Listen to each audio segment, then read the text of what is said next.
వార్తల్లోకి తిరిగి స్వాగతం. నాడు ఎంతో ఘన చరిత్ర కలిగిన ప్రభుత్వ ప్రాంతీయ గ్రంథాలయం నేడు అత్యంత దయనీయ పరిస్థితులలో కొనసాగుతున్నది. శిథిలమైన భవన సముదాయాలతో కనీస మౌలిక వసతులు కూడా లేకుండా నడపబడుతున్నది. రోజుకి 100 నుండి 200 మంది దాకా విద్యార్థులు, నిరుద్యోగులు ఇక్కడ పుస్తక పఠనం కోసం వస్తూ ఉంటారు. అయితే గత 4 రోజుల నుండి విద్యుత్ సరఫరా కూడా లేకుండా పలు ఇబ్బందులు ఎదుర్కొంటున్నామని, ప్రభుత్వం ఈ గ్రంథాలయ అభివృద్ధికి చర్యలు తీసుకోవాలని పాఠకులు కోరుతున్నారు. లైబ్రరీ నరకాసులు తయారయ్యారు. చచ్చిపోతే కానీ మనకి దీపావళి రాదు.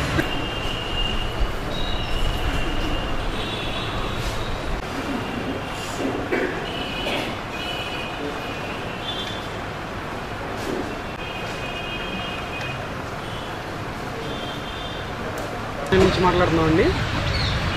ఈ ప్రభుత్వ ప్రాంతీయ గ్రంథాలయంలో గత 3 రోజుల నుంచి పవర్ కట్ అనేది ఉండటం జరిగింది.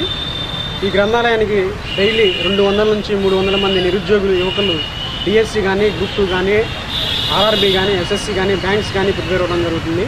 ఎంతోమంది నిరుద్యోగులు ఇక్కడికి వచ్చి విద్యుత్ లేకపోవడం వల్ల చెట్ల కిందో లేదా ఎక్కడెక్కడ కూర్చొని చదువుకోవడం జరుగుతుంది. ఒక హాఫ్ డేనో ఒక డేనో పవర్ కట్ అయితే ప్రాబ్లం లేదు, కానీ ఒక 3 డేస్ నుంచి ఈ ప్రాబ్లం అనేది ఉండడం జరిగింది.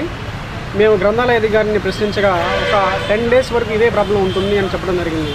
ఎందుకని మేము ప్రశ్నిస్తే పవర్కి సంబంధించిన బడ్జెట్ అనేది మాకు రాలేదు, ఆ బడ్జెట్ రాకపోవడం వల్ల మేము బిల్ అనేది పే చేయలేకపోతున్నాం అని చెప్పడం జరిగింది. డ్యూ అనేది ఎక్కువ ఉందంట. మరి బిల్ పే చేయకపోతే మరి కరెంట్ పవర్ అనేది ఉన్నది కాబట్టి నిరుద్యోగులు చాలా తీవ్ర ఇబ్బందులు గురవుతున్నారు. దీన్ని తక్షణంగా పరిష్కరించాలని మీడియా ద్వారా వేడుకుంటున్నాం. ఉదయాన్నే కలెక్టర్ గారికి విన్నపం చేయడం జరిగింది. కలెక్టర్ గారు కూడా పరిష్కరిస్తానని ఆశిస్తున్నాం. తిరుమల శ్రీ వెంకటేశ్వర స్వామివారి బ్రహ్మోత్సవాలలో స్వామివారి అలంకరణకు అవసరమైన పూలతో నగరం నుండి పూల రథం నిన్న సాయంత్రం తిరుమలకు బయలుదేరింది. మేళ తాళాలతో, భక్తుల సంకీర్తనలు, కోలాటాల మధ్య అన్నమయ్య పూల రథ యాత్ర ఊరేగింపుగా పుర వీధుల గుండా కొనసాగింది. ఈ కార్యక్రమంలో రాష్ట్ర వ్యవసాయ శాఖ మంత్రి పత్తిపాటి పుల్లారావు, ధార్మిక మండలి అధ్యక్షుడు తాడిశెట్టి మురళి, భక్తులు పాల్గొన్నారు. ఈ సందర్భంగా కొండవీటి జ్యోతిర్మయి ఆలపించిన అన్నమయ్య సంకీర్తనలు పలువురిని ఆకర్షించాయి. పట్టుకొని దించండి అమ్మ, మహిళ దించేసాను.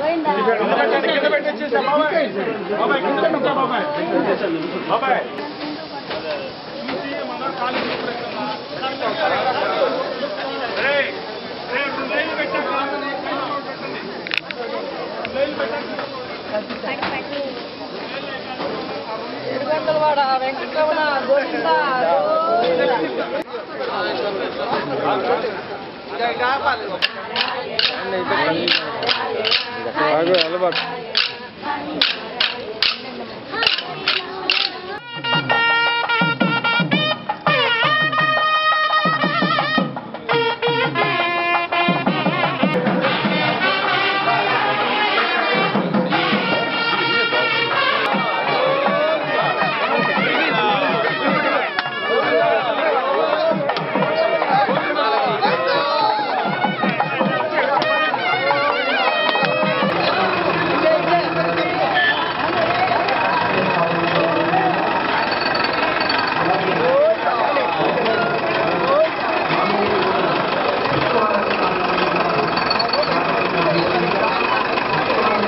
చోటకి వస్తారు. అందరూ కట్టుబొట్లు చూస్తారు, వాటిని నేర్చుకుంటారు. వాళ్ళు మనకి చాలా దగ్గరగా ఫ్రెండ్స్గా అయిపోతారు. అందరూ ఇంకా ఎంతమందో ఫ్రెండ్స్, మనకి దేశమంతా ఫ్రెండ్సే. బృందావన్ గార్డెన్స్లో వచ్చేవాళ్లే కాదు, ఇక అట్లా అట్లా అట్లా మనం విశ్వమానవుడిగా తీర్చిదిద్దబడతాం. అందుకోసమే ఇలాంటి కార్యక్రమాలన్నీ. గుడికి రావడం ఎందుకంటే మీరు టెంకాయ కొట్టడానికి కాదు, ఆయన టెంకాయ కొట్టడానికి చాలామంది ఉన్నారు, మనమే కాదు. అలాంటి నేపథ్యాన్ని పురస్కరించుకొని చేస్తున్నటువంటి ఈ కార్యక్రమం. అలాగే ఈరోజు ఉదయం అడప బుజ్జి గారి, అడప వెంకట యాదవ్ వారు, ఆ భక్తులు స్వామివారికి శంకు చక్రాల్ని వెండివి సమర్పించారు. చాలా చాలా ఆనందాన్ని కలుగజేసింది. స్వామివారికి ఇవ్వటానికి మన వల్ల ఏం చేస్తాం.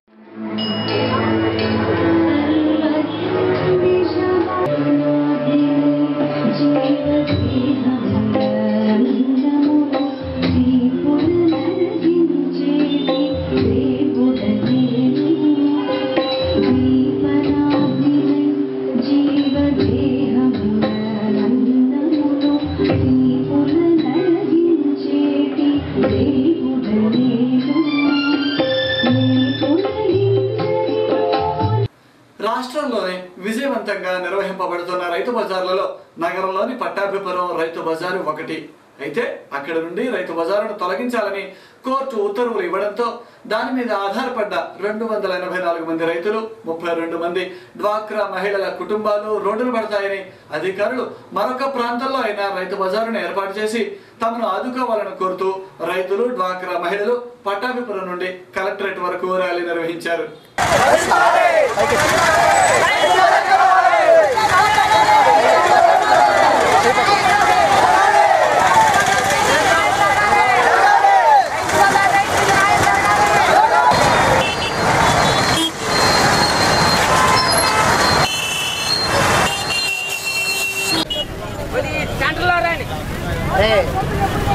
వెనక్కి బొమ్మలు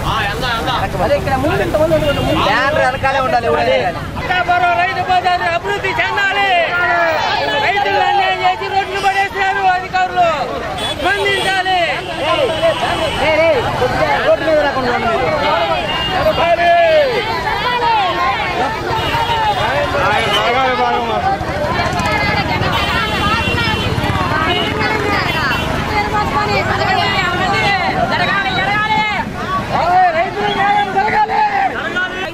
పడేయాలని చెప్పని తీర్పు ఇచ్చారని చెప్పని ఆదేశాలు వచ్చినాయని మాకు తెలిసింది కాబట్టి మాకు ఎక్కడైనా సరే మళ్ళీ కొనాసం మాకు కొట్లు నిర్మించి మాకు ఇచ్చిన దాకా ఈ రైతు బజార్లోనే మేము అమ్మకాలు జరుపుకునేటట్టుగా మమ్మల్ని చూడాలి, మమ్మల్ని ఆదుకోవాలి అధికారులు.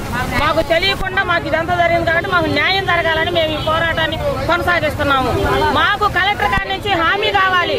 మీకు మళ్ళీ ఎక్కడైనా స్థలం చూసి మీకు కొట్లు కట్టి ఇచ్చిన దాకా మీరు ఇక్కడనే అమ్ముకోవచ్చు అని చెప్పని హామీ మాకు ఇచ్చిన దాకా మేము ఈ పోరాటం కొనసాగిస్తాం. తీసేయమని కోర్టు నోటీస్ ఇచ్చింది. ఎప్పుడో ఇన్ని సంవత్సరాల క్రితం పెట్టిన రైతు బజార్ని అవతల స్థలాలకు అడ్డం ఉన్నాయని చెప్పి వాళ్ళు కోర్టుకి వేయటం వల్ల కోర్టులో ఈ అధికారులు సక్రమంగా సమయాన్ని సంధించకపోవటం వల్ల ఈ కోర్టు వాళ్ళకు అనుకూలంగా తీర్పు ఇచ్చింది.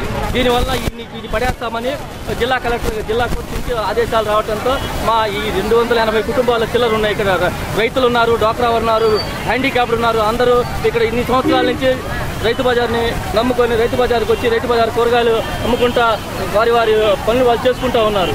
వాళ్ళందరూ జీవనోపాధి కోల్పోతున్నారు కాబట్టి ఎట్టి పరిస్థితుల్లో వాళ్ళందరికీ ఇంకో చోట ఇక్కడ కాకపోయినా ఇక్కడ మాకు పునరావాసం దయచేసి పునరావాసం కల్పించాలని మాకు వేరే చోట స్పష్టమైన హామీ వచ్చేంత వరకు ఈ పోరాటాన్ని కొనసాగిస్తూనే ఉంటామని. QTV న్యూస్ ముగించే ముందు హెడ్లైన్స్ మరొకసారి.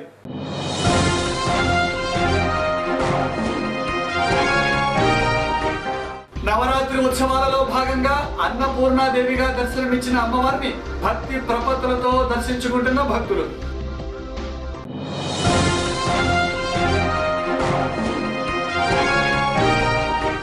నగరంలో ఘనంగా స్వాతంత్రోద్యమ వీరుడు సర్దార్ భగత్ సింగ్ 109వ జయంతి వేడుకలు.